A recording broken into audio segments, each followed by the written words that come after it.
Ana Sá Lopes conversa com os candidatos ao Parlamento Europeu. A minha família é melhor que a tua. Viva, este é o segundo... Então está tudo bem? Tudo bem? Este é o segundo episódio de A Minha Família é Melhor que a Tua e o convidado é Francisco Assis, número 2 da lista do PS ao Parlamento Europeu. Nós já conhecemos Francisco Assis de ter sido eurodeputado, de ter sido deputado, líder parlamentar. O seu currículo político é grande, recentemente candidato a Presidente da Assembleia da República e Presidente do Conselho Económico e Social nos anos do Governo Costa. Diga-me uma coisa, quem é o Francisco Assis que nós não conhecemos? Nasceu em Amarante, estudou em Amarante, quando é que se começou a interessar por política? Bom, o que não conhecem é difícil de responder a esse tipo de questões, porque aquilo que não conhecem é aquilo fundamentalmente que eu quero que não conheçam, não é? É parte da reserva íntima que cada um de nós tem. Agora, aquilo que eu sou, essencialmente, sou alguém que estudou filosofia, depois de muitas dúvidas sobre o que acabaria de estudar, de ter feito várias opções, acabei por optar por filosofia. Depois, o meu interesse pela política é muito remoto, tem que ver talvez com a circunstância de ter 9 anos quando se deu a Revolução de 25 de Abril de 74, e o acontecimento foi tão extraordinário na vida da sociedade portuguesa que teve reflexos em cada um de nós, mesmo nas crianças na altura, e levou-me, desde essa ocasião, a ter um grande interesse por todas as discussões de natureza política, e todo o meu percurso depois foi muito marcado pela preocupação com o fenómeno político. Fui sempre, na adolescência, um grande leitor de tudo que tivesse que ver com a dimensão política, do ponto de vista histórico, do ponto de vista das ideias, do ponto de vista da própria ciência política. Fui até talvez a única coisa em que eu fui verdadeiramente precoce, foi nesse domínio. Aos 13 anos já lia, já lia ensaios bastante políticos? E lia por uma razão circunstancial. Tudo na vida tem sempre uma dimensão circunstancial. A minha mãe era professora do ensino secundário e era licenciada em Direito e teve que dar aulas de introdução à ciência política de introdução à política, logo a seguir à Revolução, logo no ano letivo seguinte. E para isso teve que se dotar ela própria de uma pequena biblioteca de livros sobre a temática política, que tinha de tudo. Era uma biblioteca, tinha de tudo, que tinha que, de certa maneira, também era uma aprendizagem que ela própria estava a fazer naquela circunstância histórica. Isso levou a que eu convivesse desde muito cedo, desde os 10, 11 anos, com muitos desses livros. Convivesse no sentido que até os lia, provavelmente sem perceber muito bem o que é que estava a ler na altura, mas li muito, muito cedo. Estas coisas, o acaso tem muito impacto na vida das pessoas. E portanto, lia muita coisa com 13, 14, 15 anos, e aos 15 anos já tinha uma consciência política bastante formada, de modo que faço algumas opções decisivas aos 15 anos. Eu estudei num colégio católico e tornei-me agnóstico aos 15 anos. Foi uma certa ruptura, não é? Depois também foi um momento em que entendi que a minha família política era a esquerda democrática. Nunca tive Mas não aderiu à JS, ou aderiu? Eu comecei Nunca esteve na JS? Estive, mas eu comecei a ter uma relação com o Partido Socialista muito cedo, com 15 anos, precisamente nessa altura. Foi quando comecei a participar ativamente nas campanhas do Partido Socialista. Com 19 ou 20 anos andava na faculdade, andava a estudar. E a partir daí tive um envolvimento muito, muito grande na vida partidária, que só se interrompeu de alguma forma nos últimos anos, porque na verdade estive bastante afastado do partido entre 2014 e 2023, por razões que são conhecidas, mas nunca deixei de ser do PS, de representar o PS, de apoiar o PS, e nos momentos mais difíceis da vida do partido, de a convite dos dirigentes do Partido Socialista de participar, nomeadamente há 2 anos, aqui no Porto, no encerramento da campanha eleitoral. Eu estava completamente de fora da vida partidária, mas pediram para fazer uma intervenção e fui eu o último a falar antes do António Costa no encerramento da campanha do PS, numa altura, numa sexta-feira em que nós estávamos convencidos que íamos ter uma disputa muito difícil e o Partido Socialista acabou por ganhar com maioria absoluta, como se recordará. Exatamente, 2022. Dr. Francisco Assis, passando a um assunto de grande atualidade na Europa e no mundo, que é vários países ocidentais, o secretário-geral da NATO, vários países europeus defenderam que as armas que são oferecidas à Ucrânia sejam utilizadas para atingir alvos russos, contra alvos russos. O que pensa desta hipótese, que ainda não está, o próprio governo português ainda não tomou posição, mas os Estados Unidos estão contra, não é? Nós devemos ter alguma cautela nesse domínio. Tudo o que signifique uma escalada da guerra tem que ser devidamente ponderado, profundamente ponderado. E não é por acaso que os americanos têm essa posição. Aliás, tiveram desde o início uma posição cautelosa, contrariamente ao que alguns querem fazer crer. O presidente Biden sempre uma posição cautelosa em relação a esta matéria. É um tema difícil para nós todos. É óbvio que nós temos que ser solidários com a Ucrânia, em absoluto. A Ucrânia foi invadida pela Rússia e resistiu. E era isso que o Putin não estava à espera. Houve um erro de cálculo neste processo, na fase final deste processo. Na fase final, isto é, naquela que antecedeu imediatamente a intervenção russa, na ocupação russa, a tentativa de ocupação russa da Ucrânia, houve um erro de cálculo do Putin, ou dois, melhor dizendo dois, que foram: primeiro, ele não contava com a reação dos ucranianos, e segundo, não contava com a coesão dos europeus e dos americanos neste domínio. Os ucranianos resistiram, e têm resistido de uma forma estoica e absolutamente admirável. E a União Europeia não se dividiu no essencial, tem um outro foco de perturbação, mas não se dividiu no essencial. Mas prevê que agora se divida? Não, eu não prevejo essa divisão, não há nenhum sinal indiciador mas dessa... Mas é que a maior parte dos países, ainda agora há muitos muitos cada vez mais a defenderem isto. Não há ainda nenhum sinal indiciador de uma divisão de fundo em relação à questão da Ucrânia. A solidariedade com os ucranianos permanece intocável, isso parece-me evidente. E as forças políticas pró-russas, que vão ter expressão no Parlamento Europeu, são minoritárias.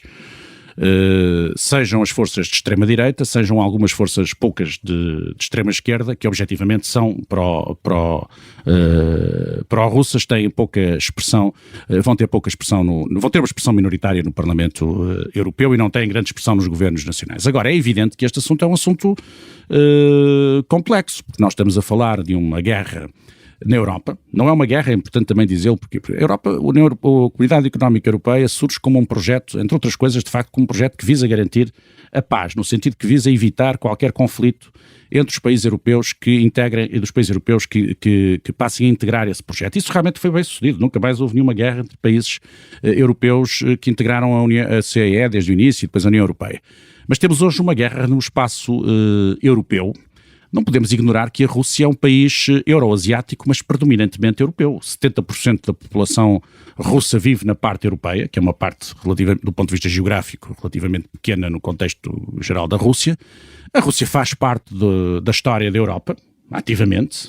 Basta olhar para os séculos passados, o século XIX, século XX, para perceber que a Rússia fez parte sempre da história europeia, da primeira linha da história europeia. Portanto, isto é um conflito particularmente desgastante, porque de certa maneira é um conflito que existe no interior do próprio mundo ocidental, considerando que a Rússia faz parte, com as suas singularidades, que são muitas, mas faz parte desse mundo ocidental, não é? E numa altura em que o Ocidente tem vindo, naturalmente, a perder influência e poder no mundo. E eu digo naturalmente porque o que foi extraordinário foram os 400 ou 500 anos em que nós tivemos de facto um peso enorme no mundo, muito superior àquilo que é a nossa expressão demográfica, por exemplo.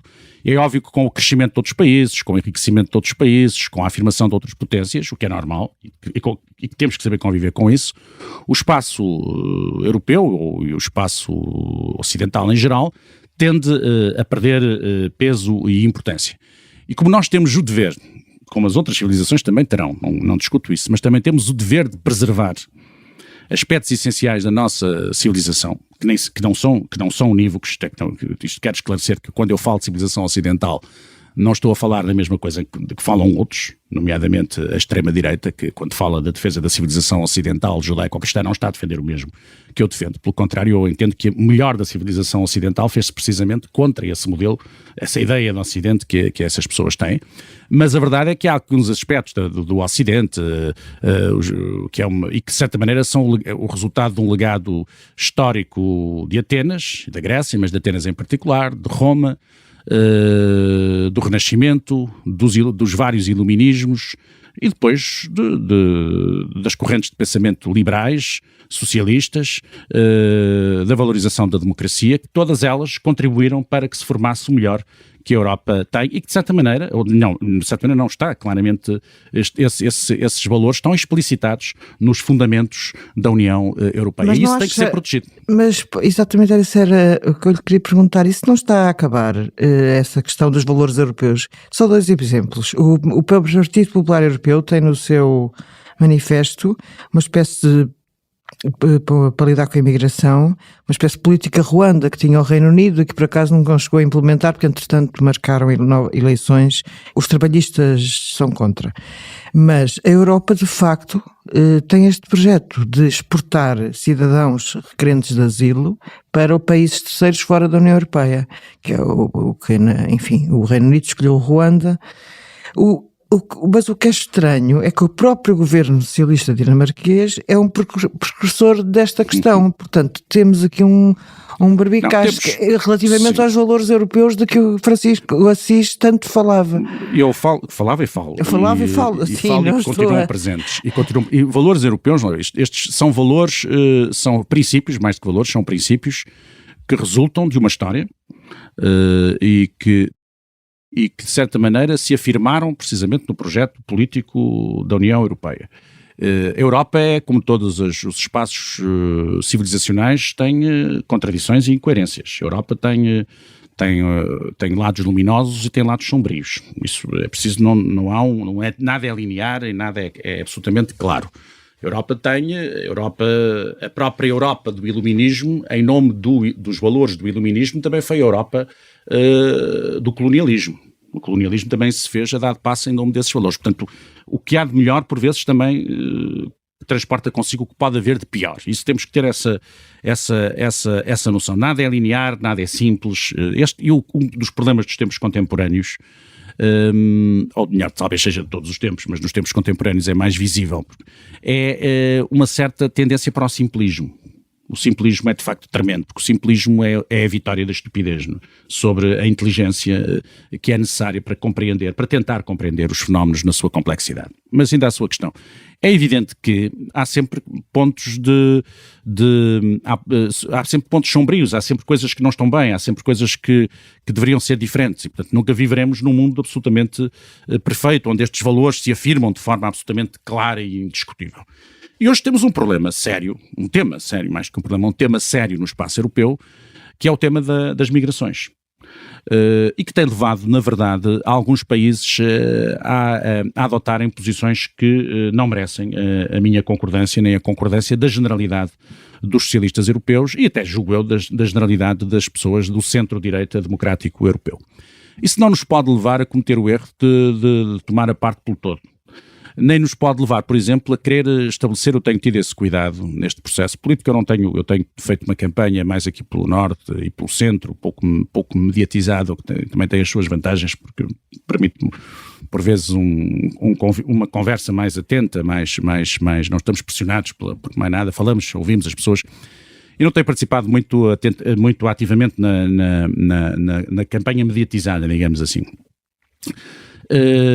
Mas evito fazer uma coisa que é esta. Acho que é inaceitável que o centro-esquerda e a esquerda democrática e o centro-direita e a direita democrática europeias cavem um fosso entre si. Isso é altamente negativo. Eu até considero isso, já várias vezes o disse, criminoso. Porque a Europa, o projeto europeu só é viável na base de um entendimento de fundo entre as grandes famílias políticas que têm em comum a fidelidade aos princípios da democracia Estamos a falar do liberal. Partido Popular Europeu e dos socialistas e democratas. E dos socialistas, nós temos que manter, mesmo admitindo que dentro de um partido e do outro, nós não somos, nem nós socialistas somos todos iguais pela Europa fora, nem as pessoas do Partido Popular e os deputados do Partido Popular são todos iguais pela Europa fora. E há coisas e há alguns mais radicais e há sempre algum risco desses mais radicais serem absorvidos pelos setores extremistas de cada um dos campos. E esse risco hoje existe mais à direita do que à esquerda, por uma razão muito simples, porque a extrema-direita neste momento é bastante mais forte do que é a extrema-esquerda no plano europeu. Hoje a extrema-esquerda está enfraquecida, não constitui nenhuma ameaça à democracia, porque está justamente enfraquecida,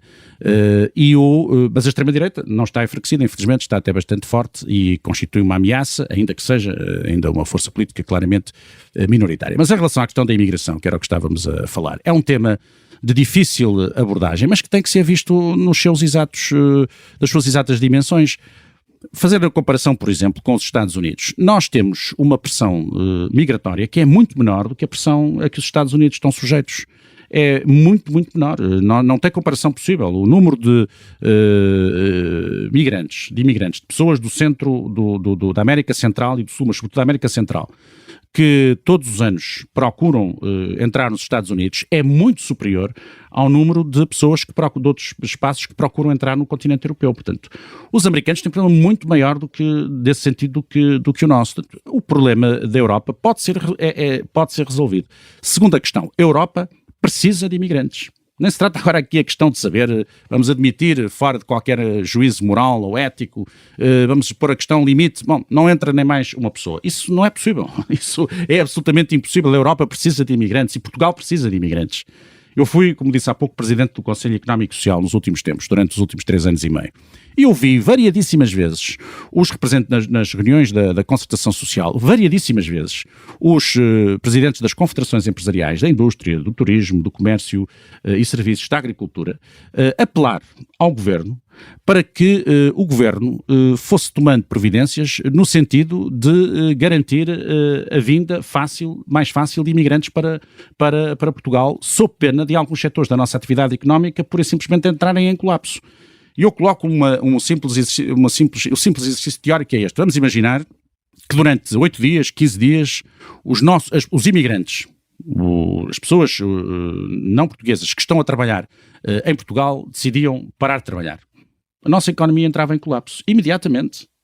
Nós teríamos imensas reservas explorações agrícolas que, por e simplesmente, faliam. Várias indústrias que deixavam de trabalhar. No comércio e serviços, a mesma coisa. E até no turismo também a mesma coisa. Nós temos que ter a noção que nós precisamos... Isto que se passa em Portugal passa-se na generalidade dos países europeus. Nós estamos num processo de recuo demográfico. Poder-se dizer, temos que resolver isso. Essas coisas não se resolvem assim facilmente. São processos culturais, não são só processos socioeconómicos. Há razões culturais, civilizacionais para esse recuo demográfico. Isso não vai ter até provavelmente nenhum... se tiver retorno, não é num espaço de 5, 10, 15, 20 anos. Não é assim que as coisas ocorrem na demografia. Portanto, nós precisamos absolutamente de imigrantes. Isto é a primeira coisa que é preciso dizê-lo. Nós precisamos dessas pessoas.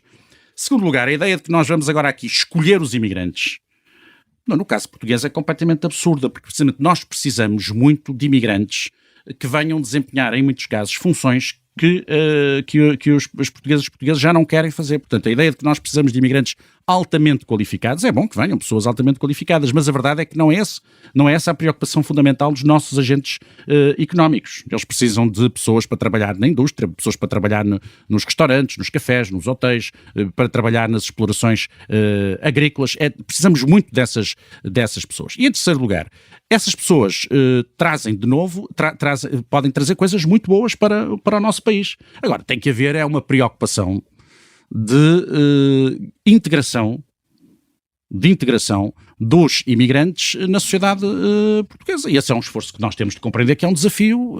Já tivemos vários ao longo da nossa vida, da nossa história, e esse é um desafio que hoje se coloca a toda a Europa e que se coloca também a Portugal. Nenhum governo pode deixar de perceber esta como uma questão prioritária. Uma questão prioritária é criar as condições para a plena integração dos imigrantes, dos cidadãos imigrantes na sociedade portuguesa. E é dos cidadãos que eles têm que assumir. A primeira coisa é assumirem precisamente a cidadania. Mas é exatamente esta questão que está a fazer crescer em Portugal o Chega e na Europa toda a direita populista radical. É verdade. A extrema-direita está com a questão da imigração. Ou seja, este discurso que o Francisco acabou de dizer, ou são os dirigentes europeus que não o têm explicado assim, ou têm medo da própria extrema-direita, ou passa-se alguma coisa, porque essencialmente não direi que é o único ponto da extrema-direita e da direita populista radical, mas esse é o mais importante. E no fundo o que se está a passar é uma certa populismo radical a contaminar, nomeadamente o Partido Popular Europeu, com esta política Ruanda. Não, o populismo contamina toda a gente. Isso do populismo em todas as áreas contamina, uns de uma maneira, outros de outra. O populismo hoje está a contaminar toda a gente. Eu não vou acusar uns em particular. O populismo contamina toda a gente. Agora, o que se está a passar é isto. Este processo é um processo que, creio eu, nos primeiros anos é sempre um pouco traumático. Porque nós temos dificuldade em lidar com tudo, com o outro. Com o outro não é só é tudo que é distinto de nós próprios. O nosso limite é a nossa pele, não é? A partir daí tudo já nos é um pouco estranho. E quanto mais afastado está, mais estranho é. E essa ligação com o outro é sempre muito complicada. E foi sempre, portanto, não tínhamos ilusões sobre isso. Por isso é que nós temos que ter a consciência de que temos que preparar políticas que garantam essa mesma integração. Políticas de regulação, e políticas que garantam essa mesma integração. Isto, eu não estou a preconizar que Portugal tenha, ou a Europa tenha, uma política de portas abertas absolutas, porque isso é impossível. Não há país no mundo que a tenha. Mas nem que nós o Tratado precisamos de Schengen permitia sequer. Mas nós temos, de facto, necessidade dessas pessoas. Portanto, nós não estamos aqui a falar, primeiro, o fluxo é regulável e, segundo, nós temos necessidade dessas pessoas. Esse é o princípio que tem que ser, é a partir daí que temos que raciocinar e pensar o problema. E depois temos que analisá-lo. Não vamos começar agora a chamar também com racistas e xenófobos às pessoas por dar cá aquela palha. Vamos tentar perceber o que é que se está a passar. Porque perante o outro, como digo, há sempre alguns problemas. Agora, temos que os evitar. Temos que fazer coisas, temos que fazer um trabalho muito grande nas escolas, nas autarquias. As autarquias podem ter aqui um papel fundamental e já manifestaram disponibilidade para o ter, e algumas têm e desempenham bem essa função, e temos de ir ver os bons exemplos das autarquias. Eu tenho visto agora, por exemplo, nos jornais, que há um bom exemplo no Fundão, que até não é uma autarquia do Partido Socialista, mas que é um bom exemplo. Por exemplo, vi que as candidatas, que a líder do Bloco de Esquerda e a candidata ao Parlamento Europeu, Catarina Martins, são do Bloco de Esquerda, foram lá visitar uma autarquia do PSD, porque reconheceram que era... É isso que temos que fazer. E há de haver bons exemplos em câmaras de outros partidos, naturalmente, mas do PS, da CDU, há bons exemplos, com certeza, em várias câmaras, e é esse esforço que temos que fazer. Nós temos que nos desligar um pouco. É um tema em que os democratas, os verdadeiros democratas, que são a maioria, na minha opinião, no país, que somos a maioria, temos que ter algum entendimento. Não devia ser tema de confronto entre os democratas. Tem que ser tema de confronto claro com aqueles que não cultivam estes valores que eu considero os melhores valores ocidentais. O valor da liberdade, da igualdade, o respeito à tolerância, num sentido muito lato, o respeito absoluto pela dignidade das pessoas, independentemente de serem oriundas daqui ou dali, de terem esta característica ou aquela. E é assim que se combate a extrema-direita. Não se combate a extrema-direita lançando anátemas uns contra os outros, fazendo crer que uns que estão a fazer algum serviço ou algum favor à extrema-direita. Combate-se a extrema-direita combatendo mesmo a extrema-direita, porque essa sim é criminosa. O que se faz, por exemplo, quando em Portugal se tenta insinuar, ou se afirma mesmo, que há uma ligação entre a violência e a imigração, isso é criminoso. Porque os imigrantes são pessoas muito frágeis. Nós somos um país de imigrantes. Nós todos conhecemos pessoas que tiveram que emigrar. há muitos anos. E muitas vezes pagar àquilo que na altura eram redes de tráfico. Exatamente, já passaram por isso tudo que estas pessoas estão agora a passar, os portugueses passaram. Eu estou aqui numa zona... Quando eu falo de redes de tráfico, estou a falar do senhor que passava a fronteira. Exato, eu estou-lhe a falar aqui, estou a falar consigo aqui a partir do Porto. Esta região do norte do país é uma região, é uma das regiões, o país todo tem essa, mas aqui tivemos muita imigração. Há uma tradição longa de imigração, nos anos 10, 20 do início do século XX para o Brasil, fundamentalmente, e depois a imigração para a Europa a partir dos anos 50, 60, para a França sobretudo, mas para a Alemanha, para a Suíça, para o Luxemburgo. Eu tive muitos colegas que cresceram com os pais imigrados, viviam com os avós, tinham os pais imigrados e que só vinham vê-los e só os viam uma vez por ano. E que contavam histórias terríveis do que como as pessoas eram tratadas. Numa primeira fase as pessoas eram bastante mal tratadas em alguns desses países, iam para lá precisamente fazer os serviços que os autóctones já não queriam fazer. Nós somos um país de emigração. Temos especiais responsabilidades também agora em perceber, em tratar bem os que vêm para cá, os imigrantes, e de perceber que o migrante, eu quando vejo as pessoas nas ruas, às vezes em grupo, tento colocar-me no lugar delas e perceber estas pessoas que vieram do Bangladesh, nós temos aqui uma comunidade do Bangladesh, que vieram da Índia, que vieram de qualquer país africano, ou até que vieram do Brasil, que é uma maior proximidade, mas que vieram do Brasil, ou que vieram de Cabo Verde, etc. Estas pessoas estão longe do seu país, estão longe do ambiente em que cresceram, em que se formaram, estão longe da sua família, estão obviamente muito vulneráveis, e essas pessoas, se depois há um partido político que tenta lançar o anátema sobre essas pessoas, lançando a ideia de que a violência lhes está associada, isso é criminoso. Isso é tão criminoso como roubar alguém, porque isso é precisamente incitar à violência em relação aos mais frágeis. Isso é das coisas mais deploráveis, mais vergonhosas, mais vis que é possível fazer na vida política. E é contra essa gente, contra esse tipo de atuação que nós temos que atuar permanentemente, porque isso tem consequências, práticas, e já teve, em alguns casos, já tivemos aqui cenas de violência, tivemos recentemente aqui precisamente na cidade do Porto, cenas de violência que em grande parte resultam disso tudo, de manifestações que se fazem de extrema-direita, com apelos claros, não são, com um tipo de discurso que constitui, do meu ponto de vista, um apelo quase claro à violência. Digam o que disserem sobre isso. Portanto, neste momento é preciso enfrentar fortemente a extrema-direita, é um perigo, a extrema-direita é uma ameaça enorme à democracia e aos princípios fundamentais da Europa civilizada, tal como a maioria dos europeus certamente entende. A Europa que foi capaz de conceber e proclamar os direitos humanos, porque eles nasceram, a sua proclamação aqui no espaço europeu, na Revolução Francesa, depois afirmados em vários momentos noutros países, as declarações de direitos firmadas nos Estados americanos, as Nações Unidas, tudo isso tem que ver com o melhor da cultura ocidental. E esse melhor da cultura ocidental tem que ser defendido internamente em relação aos nossos adversários internos, que existem dentro da própria Europa, e tem que ser defendido no mundo, porque há outros espaços de civilização que não seguem propriamente por este modelo, e em relação aos quais nós não temos que ter nenhum conflito. O Robespierre, que enfim, uma figura nem sempre tem o seu lado negro, mas também teve um lado luminoso no início da Revolução Francesa, depois tem um lado negro na época do terror, mas o Robespierre tem uma frase extraordinária que diz: os povos não gostam de missionários armados.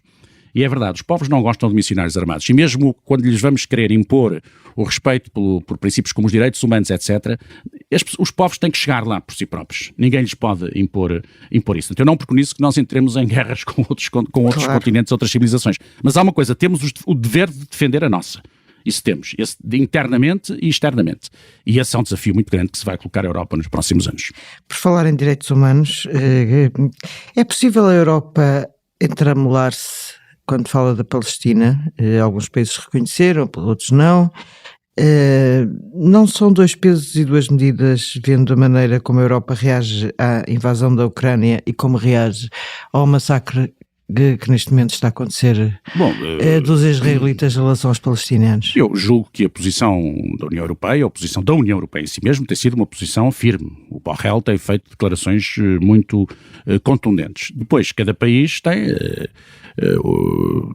países têm condenado, quase todos, não vejo, há países que têm histórias diferentes. Sim, a Alemanha tem um são, problema, por exemplo. A Alemanha tem um problema, mas tem um são problema. muito fofinhos com Israel.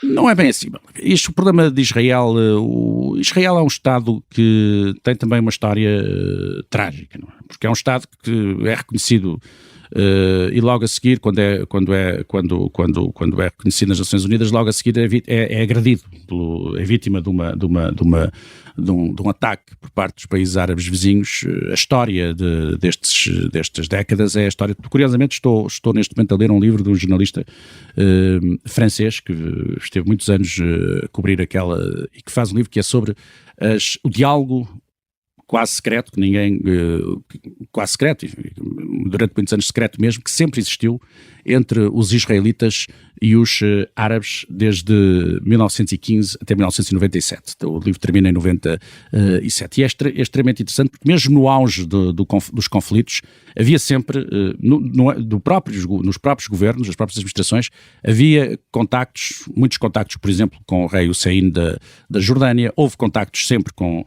os egípcios, com Nasser, com Sadat, até houve depois aquele momento em que o Sadat foi ao Knesset fazer aquele célebre discurso. Houve contactos com vários países daquela zona e a partir de certa altura com os próprios palestinianos. Portanto, o problema é um problema de facto muito sério e muito complicado, que pode levar aqui a que por vezes sejam mal percebidas as posições dos países europeus. Agora, o essencial, o que me parece importante é o seguinte: o reconhecimento de que a única solução aceitável é a existência dos dois Estados, creio eu que é consensual no espaço europeu. A ideia de que é necessário reconhecer o Estado da Palestina também é consensual. Qual é neste momento a divergência? É se deve fazer esse reconhecimento integral já neste momento, como acabou de acontecer com a Espanha, a Irlanda e a Noruega, ou se pelo contrário é desejável que se continue a fazer um esforço tendo em vista a adoção de uma posição comum no âmbito da União Europeia. Eu confesso-lhe que nesse domínio tenho as minhas dúvidas, porque se compreendo até esta segunda tese de que é desejável que se faça um esforço para que se alcance uma posição comum no quadro europeu e que também, e até no limite, se articule tudo isto com a posição norte-americana, que, diga-se de passagem, a posição norte-americana teve longe de ser historicamente sempre uma posição de apoio entusiástico às posições dos sucessivos governos israelitas. As administrações americanas, democratas e republicanos, tiveram muitos momentos em que chamaram a atenção dos israelitas e divergiram muito das posições dos governos israelitas. Mas compreendo essa tese, portanto, se compreendo essa tese, também compreendo que o momento é de tal ordem, que a situação é de tal maneira trágica que talvez se justifique, e pela primeira vez pondero isso, talvez se justifique um reconhecimento mais rápido do Estado palestiniano, tal como acabou de fazer o governo de Espanha e os governos da Irlanda e da Noruega. São zonas de dúvida, lá está, são zonas de dúvida, e depois quem está a governar e quem fala com os outros membros dos outros governos europeus terá melhores condições para apreciar qual é a melhor solução. No caso português, este governo está a seguir a linha do governo anterior, não é? Sendo certo que há aqui uma evolução na situação política e na situação bélica e na situação humanitária que nos tem que fazer pensar, porque é evidente que se Israel tinha e tem todo o direito de se defender perante um ataque miserável, vil, que foi vítima a 7 de outubro do ano passado, parece evidente para todos nós que há uma desproporção absoluta, e mais que há aqui um problema grave que já vem de alguns anos atrás. O Estado israelita até internamente mudou muito profundamente. O primeiro sionismo era um sionismo democrático, era até um sionismo assente em referências de solidariedade, etc. O primeiro sionismo já não tem nada a ver com o que se está neste momento a passar em Israel. De facto, a extrema-direita religiosa e a extrema-direita política acabaram por se juntar, e o atual primeiro-ministro de Israel é desde há muito tempo um homem que se comporta como um verdadeiro pária, não é só agora, e que tem um problema que está a querer sobreviver. Tem agora, mas está a tentar sobreviver a um problema interno que tem com a justiça israelita, e que tem que ver com corrupção, que tem que ver com essas coisas todas. Portanto, neste momento há um azar, há uma tragédia em Israel que se chama Netanyahu, e é um problema sério, porque a Israel, aparentemente, a sociedade israelita sofreu grandes transformações também por via da demografia, da vinda de judeus, nomeadamente oriundos da Rússia, etc., e alterou-se estruturalmente, e do meu ponto de vista tornou-se uma sociedade menos aberta e menos democrática do que era até então. Há ali um problema também dessa natureza. Portanto, nós hoje temos aqui um problema gravíssimo e todos os dias vemos coisas que são absolutamente inadmissíveis. O princípio das punições coletivas, que é uma coisa que nós não podemos contemporizar minimamente com isso. A situação em que se encontram aquelas pessoas, os palestinianos na faixa de Gaza, que se encontram mesmo antes disto, já se encontravam em situação já se encontravam, tudo isto. Portanto, tudo isto é inadmissível e o mundo tem que revelar claramente, tem que tomar uma posição clara no sentido de dizer que só há uma solução, que é a solução dos dois Estados, porque é evidente que neste momento Israel não está nada interessada nessa solução. Não é só agora, já não está há uns anos, há muitos anos esta parte. Basta ver o seguinte, que é preciso também dizê-lo claramente. O número de pessoas que viviam em colonatos na Cisjordânia em 70 e tal eram 2.000 e poucos, evidentemente. E agora são, quando na sequência da guerra de 67 começaram logo os primeiros momentos, quando se foram para lá os primeiros colonatos, eles foram reprimidos pelo próprio governo israelita. Na altura, creio que era o Yitzhak Rabin, primeiro-ministro, ele foi várias vezes, nesse momento foram reprimidos. E houve controvérsia em relação a isso. Neste momento há 400 mil pessoas a viver em colonatos israelitas na Cisjordânia. Portanto, há claramente uma perspectiva de ocupação de um espaço que a comunidade internacional, para falar assim em termos mais básicos, que a comunidade internacional considera quase consensualmente que deve ser um Estado palestiniano. Por isso, um sinal claro de apoio à ideia desse Estado, e mais claro, neste momento, parece-me que começa a ser uma necessidade. Certo. Dr. Francisco Assis, vou-lhe fazer 2 perguntas de âmbito nacional, extravasando um bocadinho o objetivo desta mas eu não quero meter muito nas questões nacionais. Eu entendo, mas tenho que lhe fazer 2 perguntas que são objetivas. Aliás, este podcast não é exatamente para falarmos de coisas nacionais, mas também não podemos deixar de fazer perguntas.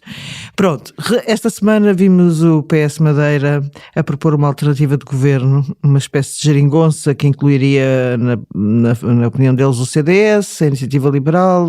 Já não era uma geringonça com os partidos, era uma geringonça de alternância governamental. E Pedro Nuno Santos veio, aliás, apoiar Paulo Cafofo. Como lhe pareceu esta geringonça ligeiramente... O Francisco foi contra a anterior geringonça.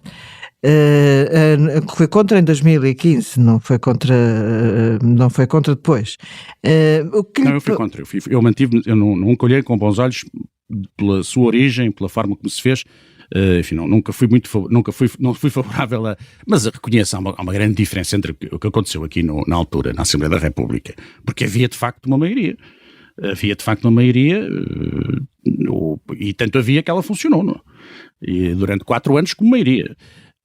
Esta questão da Madeira, confesso que me causou uma enorme surpresa, porque, em primeiro lugar, se há coisa que ficou evidente, nós temos que ser objetivos na análise dos resultados, se há coisa que ficou evidente é que os madeirenses demonstraram que não confiavam no PS como um partido de alternativa à atual situação. Depois de tudo que se passou, era de esperar que o PS tivesse uma votação bastante mais expressiva do que aquela que teve. Teve uma votação idêntica à que tinha tido em setembro. Portanto, não houve. Há uma questão, pode ter havido, o PSD desceu, é um facto, desceu até substancialmente. Há uma rejeição, aparentemente, por parte de várias figuras de vários partidos políticos da figura do atual líder do PSD, mas, independentemente disso, agora, por causa da questão dessa alternativa, o que ficou claro é que o PS não era percebido como uma alternativa, que aliás é uma questão que o PS tem que refletir profundamente na Madeira, tem que refletir profundamente sobre isso, porque o PS tem que ser uma alternativa na Madeira, como foi a seu tempo nos Açores, como é em todas as regiões do território nacional, e como a direita também é quando nós estamos no poder alternativa, não é? Felizmente, porque isso é fundamental, quer dizer, não é normal uma região na Europa ser dirigida durante 50 anos pelo mesmo partido político, alguma coisa está mal aí. Depois, ainda por cima, a acrescentar a isso que o PS de facto não tinha grande legitimidade eu não tinha nenhuma para vir solicitar a liderança de um governo regional, apresentaram uma solução que era uma solução que não tinha qualquer viabilidade. pareceu-me uma coisa estranha, não desvario completo, foi assim que eu olhei para aquela situação. Uma das coisas que me impressionou foi o secretário-geral do PS vir a apoiar essa solução. O secretário-geral do PS, ele não veio, eu ouvi as declarações dele, não percebi nessas declarações um apoio. O que ele disse foi, bom, vamos ver, se é nos parlamentos que se constroem as maiorias. Eles dizem que tem aí uma perspectiva qualquer, veremos o que é que poderá acontecer. Julgo que o secretário-geral do PS também estava um pouco estupefacto, eu não falei com ele desde então, mas julgo que ele ficou tão estupefacto como eu com o que se estava a passar naquele dia na Madeira. Eu vi um apoio, principalmente no dia seguinte, quando o Cafofo e os Juntos pelo Povo anunciam o acordo. Mas pronto. Bom, eu achei que estas coisas em que um líder partidário, perante estas coisas, tem sempre alguma dificuldade, porque pode ser perspectivado como falha de solidariedade. Eu estou mais à vontade, porque não tenho nenhuma função de relevo no Partido Socialista, e portanto também tenho uma liberdade que quem é secretário-geral provavelmente não terá. Portanto, também temos que ver as coisas nesses termos. Mas eu fiquei com a sensação, ao ouvir o Pedro Nuno Santos, fiquei com a sensação que ele estava também um pouco estupefacto com o que se estava a passar e estava a ver o que é que daqui vai resultar. Porque digamos que a situação era de tal maneira estranha que realmente a primeira reação era de estupefação. E até eu tive algumas pessoas que me telefonaram a perguntar, mas há ali algum acordo, haverá alguma possibilidade, há de facto ali qualquer coisa que nós não estamos a ver? Porque as pessoas não se acreditavam que o que estavam a ver fosse exatamente aquilo que estavam a ver. Não? Foi uma alucinação socialista. Sim, madeirense. Foi um mau momento, mas enfim, passará. Outra coisa, o orçamento para 2025. O Presidente da República está a apelar continuamente a que o PS viabilize o orçamento do Governo. O secretário-geral veio nesta quarta-feira dizer que recusava pressões, que não eram as pressões que iriam, ou seja, iriam fazer com que o PS fizesse qualquer sentido de voto.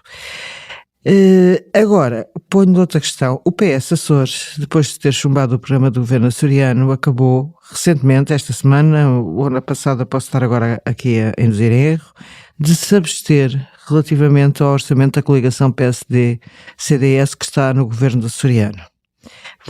Absteve-se, portanto, viabilizou o orçamento. E sabendo que no passado Francisco Assis defendeu viabilizações de orçamentos entre PS e PSD quando não há maiorias, quando nenhum dos partidos consegue formar uma maioria, considera que é possível esta questão, ou seja, esta abstenção que aconteceu nos Açores agora, que Marcelo viu com júbilo, foi a expressão que usou, que poder júbilo, eu adoro as expressões do Presidente da República, acho que todos nós, que se venha a ser importada para o continente. Ou seja, o próprio PS tem feito aprovar na Assembleia da República medidas com impacto orçamental, que têm que ser inscritas no Orçamento de 2025. Havendo ou não diálogo, que haverá, enfim, que haverá de certeza quando chegarmos mais próximos do orçamento, qual é a sua inclinação? Em primeiro lugar, devo dizer que concordo inteiramente com as considerações que o secretário-geral do PS fez em relação às declarações do Presidente da República.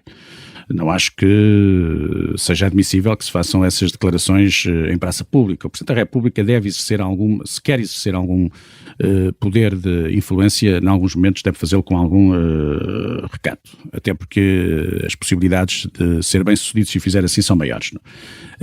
Um Presidente da República estar a apelar permanentemente a isto ou àquilo e por essa via, de certa maneira, quer queira, quer não, a tentar condicionar o comportamento do maior partido da oposição, não me parece que seja algo aceitável. Portanto, total solidariedade com as declarações do secretário-geral do PS nesse domínio. Em relação à questão do orçamento, eu creio que, como sempre disse, ao longo deste período, temos que esperar. Algumas coisas vão suceder daqui até lá, não sabemos qual é a evolução sequer do cenário internacional, o que é que vai acontecer. Internamente também poderão ocorrer muitos...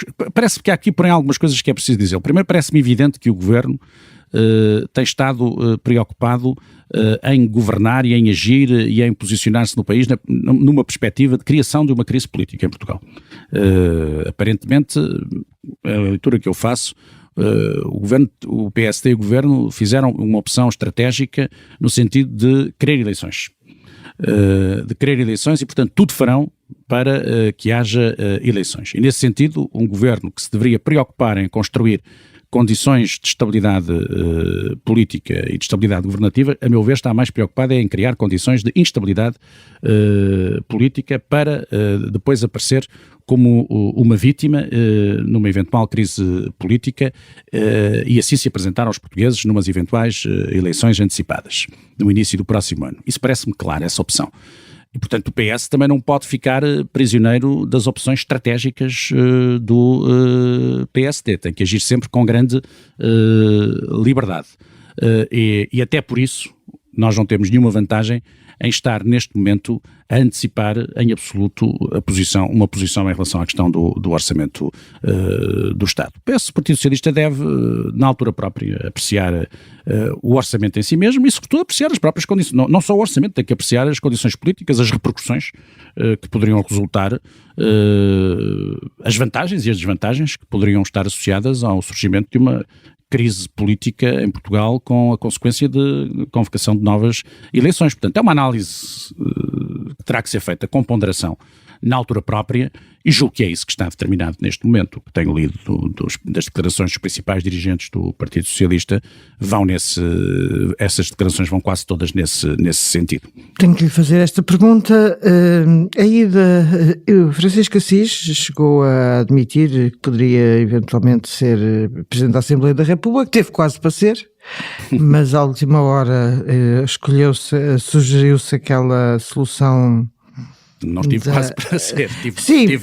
Tive 2 votações em que fiquei muito contente, tive mais votos, não perdi nenhuma das votações, mas a verdade é que também não dispunhamos dos votos necessários para a eleição. E encontramos uma solução, que me pareceu na altura uma solução bastante razoável, que foi dividir o mandato ao meio. Os primeiros 2 anos será uma pessoa do PSD, no caso a Dra. Guiá Branco, e os segundos 2 anos será alguém do Partido Socialista. É verdade que se eu tivesse não ficado, vai ser Francisco provavelmente Assis. Seria eu, enfim, provavelmente não, seria com certeza eu, não, mas também não, eu deixei claro logo naquele dia que também eu não ia ficar aprisionado a isso, nem devia, porque isso também condiciona as nossas posições e a nossa intervenção pública.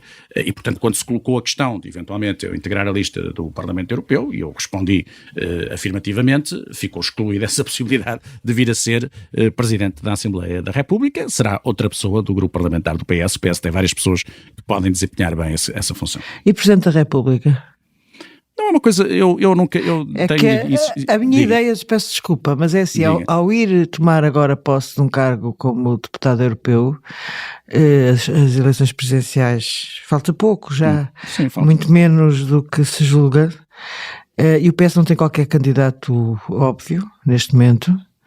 O Francisco também desistiu das eleições presidenciais. Eu não desisti de uma coisa que nunca tinha afirmado que iria fazer. Portanto, é impossível, tinha dito logicamente, que ponderava, desistir isso. Que não excluía. Agora exclui? O não excluir qualquer coisa não é a mesma coisa que dizer que estou a querer ir para desempenhar essa função. Não. Neste momento a minha questão é esta. Eu sou candidato ao Parlamento Europeu. E por princípio os mandatos, eu acabei agora de ser candidato ao Parlamento e até nem gostei muito desta situação, de facto, que não foi muito agradável ter sido candidato e agora de repente para o Parlamento Europeu. Portanto, foram 2 eleições uma em cima da outra e acabou por levar a esta situação, que é compreensível, eu senão também não aceitaria, naturalmente, e é explicável, mas é sempre complexo.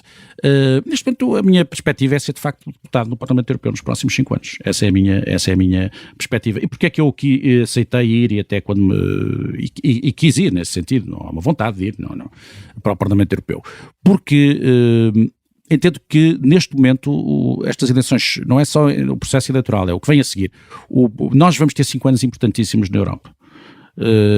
Onde muitas das questões que nós abordamos no início desta entrevista vão ser tratadas. E o Parlamento Europeu hoje é um grande centro de discussão, de confronto político, de confronto no bom sentido político, de discussão e de afirmação de posições no contexto europeu. E o Parlamento Europeu é hoje no Parlamento Europeu emitem-se sinais importantes, não apenas para a Europa, mas para o mundo. E por isso senti este apelo Pode até haver aqui algum egoísmo de quem acha que pode ter ali algum... de quem entende que é mais interessante estar hoje num local desta natureza, onde muitas das coisas mais importantes que se vão colocar no nosso futuro vão provavelmente acontecer, mas foi essa a razão pela qual eu de facto quis ir para o Parlamento Europeu, porque acho que vai ser um mandato a todos os títulos muito, muito importantes. Os próximos 5 anos, o que se vai passar na Europa nos próximos 5 anos vai determinar grande parte do que vai ser a Europa nos próximos 20, 30, 40 anos. E, portanto, perante uma coisa dessas, eu senti-me com vontade de assumir esta candidatura, de ir na lista do Parlamento Europeu, num lugar claramente elegível, o número 2, e, portanto, o meu horizonte é ser 5 anos deputado no Parlamento Europeu. O PS certamente encontrará nomes para as mais diversas funções, e há muitas, por exemplo, a presidência da Assembleia da República, nós temos vários deputados que têm todas as condições para desempenhar essa função. E para o Presidente da República? Mas de repente teremos que encontrar. O Presidente da República é mais que complexo. o líder do PS disse mesmo que o PS desta vez iria ter um candidato. E a meu ver deve ter, e também defendo isso, deve ter. Isso depende de duas coisas, porque tem que haver alguém que manifeste uma grande disponibilidade e uma grande vontade de desempenhar essa função. E essa vontade tem que ter razões políticas, fundamentalmente, e depois tem que haver da parte do Partido Socialista uma avaliação se essa é ou não é a personalidade que está em condições de ser apoiada pelo Partido Socialista. Eu estou convencido que as duas coisas acontecerão e o PS vai ter um candidato bom à presidência da República. Muito obrigada, Francisco Assis, por ter estado connosco. Muito obrigado, eu de nada. Muito obrigado. E este podcast volta amanhã. Muito obrigada. O público fica no ouvido.